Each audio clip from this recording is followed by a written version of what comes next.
Good morning, YouTube. Today I'm going to do my first drone review. I'm going to be doing the DX-2 review of this one right here. DX-2 clear image. Now, it is a Walmart drone. You can get it at different toy stores as well, you know. But the size of this thing is pretty small.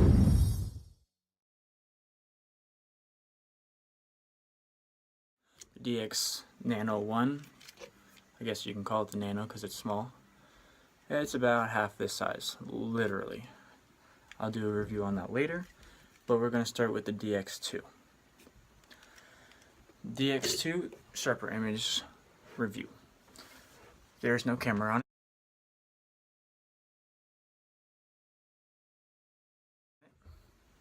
which is I don't know. I don't know if you would want to have a camera on this in the first place. It's too small. Auto orientation would not work on that. You couldn't get it to go anywhere, you know, it just camera would probably absolutely suck anyways. The noise level on it is pretty it's pretty loud. Sounds like a bee's hovering over you or right in your ear.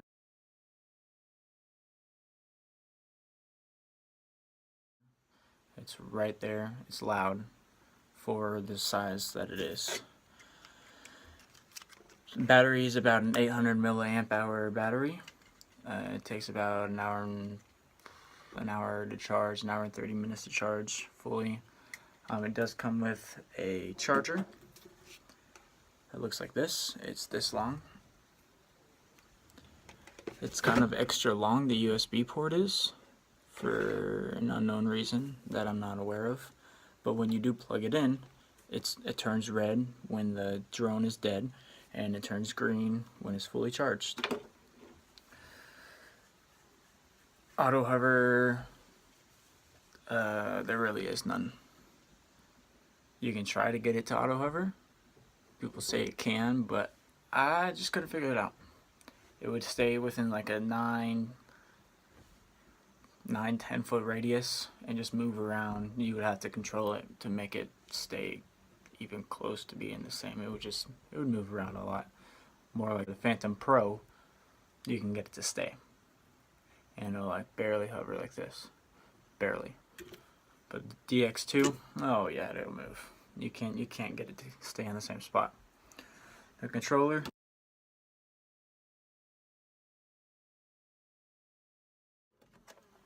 is this.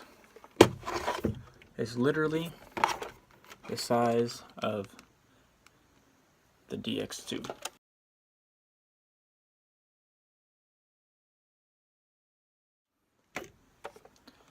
Now on the back, the DX-1, you can put it inside, the little nano drone, you can put it inside of it.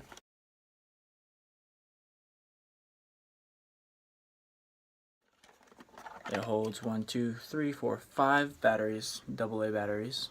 You cannot put that drone inside this controller, which is understandable. It is kind of big. You wouldn't want a bigger controller. That wouldn't make any sense. But that was a cool, neat idea for the DX-1.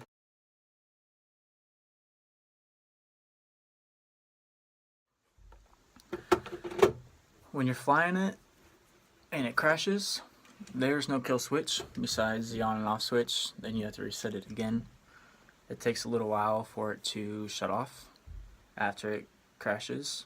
So the propellers on it, they do get damaged. Mine are a little bit cut up and stuff, because it flips over, and you know, and the bounce bar, whatever you want to call it, is pretty, it's a cheap plastic.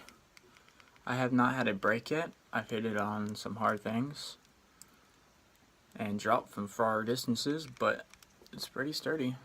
Well, it's flimsy, but it hasn't broke. Like I said again, the noise is pretty loud. There's no camera on it. When you want it to auto hover, ouch. When you want it to auto hover, it's really not. There's not even a button on it like the DX-4 that I have. There'll be another review of that.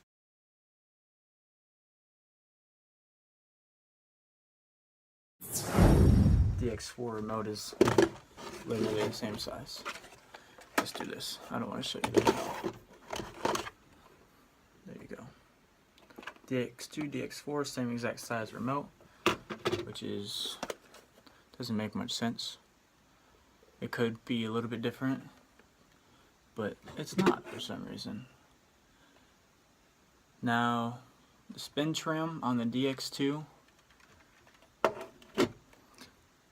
you can adjust it to make it kind of stay in place better. If it starts going to the left, you push the right button, make it come back a little bit further, and if it starts going to the right again, push it to the left, and it'll kind of get it even, but not really.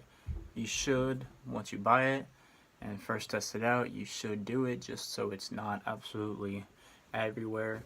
And there's well, actually there's not direction trim. Yeah, well, you can do front and forward too, but it's worth doing it just so it's easy or controllable. And yeah, there's also 4 LED lights on it. 2 are red, 2 are white. White means it's front facing, red is the back. But once it's in the air and above, you can kind of see it through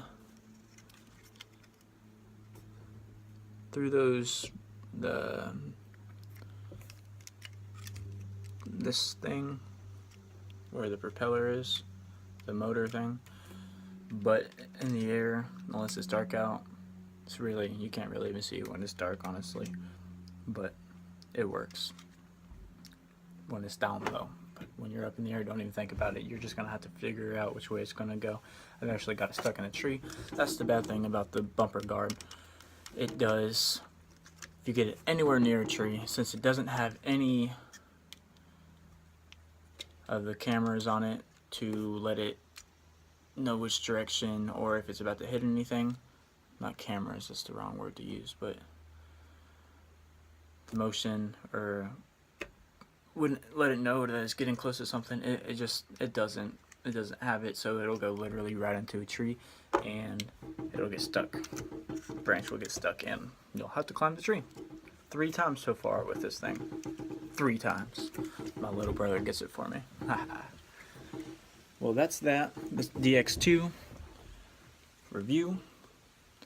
And if you have any questions, comment below. I'll try to answer them. I can make another review if I have to. Also, one more thing, USB port. Most people don't like it for some reason. I like the idea of that instead of having a battery or wires showing. It looks tough. It's very well made for the price that it is. I think it was like $30, something like that. Bumper guard, or padding on the bottom of it. It's pretty thick, if you can see it. The padding's pretty thick. So when it lands, it lands. It's not gonna completely bust it apart. But yeah. Okay. Well guys, I hope you enjoyed my DX-2 review and my DX-2 controller review. Again, one more look. Comment below, subscribe, and like my video. If you have any questions, comment below. I'll put a link to where you can see other reviews online below. And y'all have a great rest of your day.